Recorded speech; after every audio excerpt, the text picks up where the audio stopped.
Hello my friends, and welcome back to a new video. I'm Stephanie West. I'm a licensed counselor here in the state of Michigan and owner and operator of In Progress Counseling.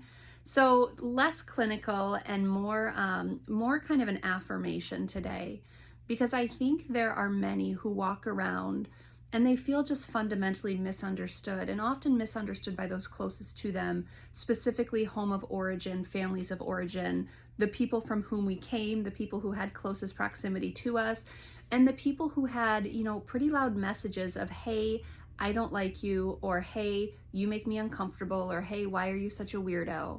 What I will say is, for whatever reason, from a pretty young age, I have been, I would say, more on the alternative fringes of how I just navigate the world, how I see the world. And in that, there's been huge seasons of feeling just fundamentally misunderstood. But what that's done is that's also enhanced my ability to really seek to understand people and understand people well. When I was teaching, one of my favorite things was actually to monitor detention, because I'm a highly relational person, and being highly relational with those who feel misunderstood, that was my superpower. So I'd have kids come in who, teacher X or teacher Y or teacher Z was like, oh, this kid, ugh. And I'd be like, hey, take a seat, let's talk it out. What's going on, my friend? Not to say that I'm so good at it, but to say I've really enhanced those skills, because I myself have walked around being a touch alternative and being kind of left of center and being really quirky. And it has a cost. It has a cost to not fit in.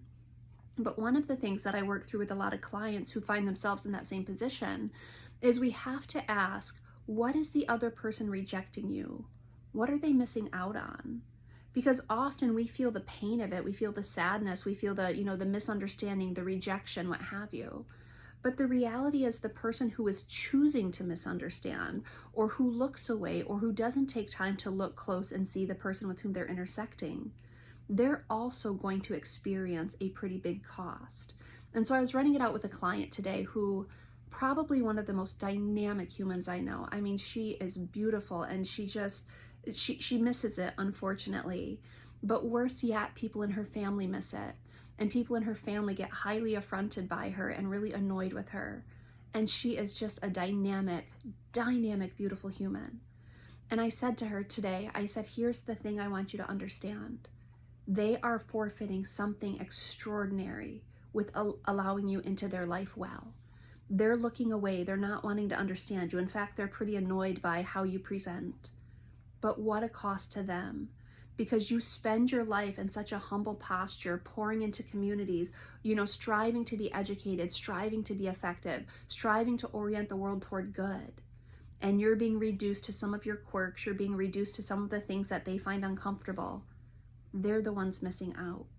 And I think several of you need to hear that. When other people reject us and other people say, hey, you're the wrong package, okay, you don't have to lean in, and that's okay. But to a degree, you're the one who's going to miss out on that, because I actually am okay. I'm a pretty dynamic human. I'm actually quite lovely to be around. And if it's the wrong package or it's not digestible, so be it. Now, I was using first person language there, not to say like, I'm so delightful, take me seriously. But to say I've had to wrestle out those demons in my own life, saying, you know what? It's okay if I'm not for you. It's okay if it's the wrong package. It's okay if you just get uncomfortable around me, or if you just don't want to be around me. Because I think there is a cost. There's a cost to what could be between us. There's a cost to you personally saying, I don't want to be enhanced by other people. And look, it's not personal. You have the right, every one of us has the right to say, no, thank you, that's not the right package. That's fine.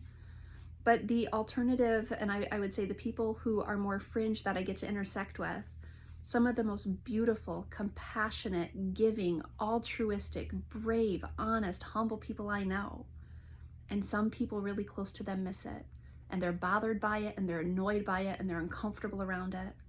So I walk with these clients and I say, just a reminder, there is a cost, and it's painful for you, but there's a cost to them as well. They are forfeiting beautiful potential of relationship with you. And at some point we just lament that and say, okay, that's their loss and I'm going to have to deal with that.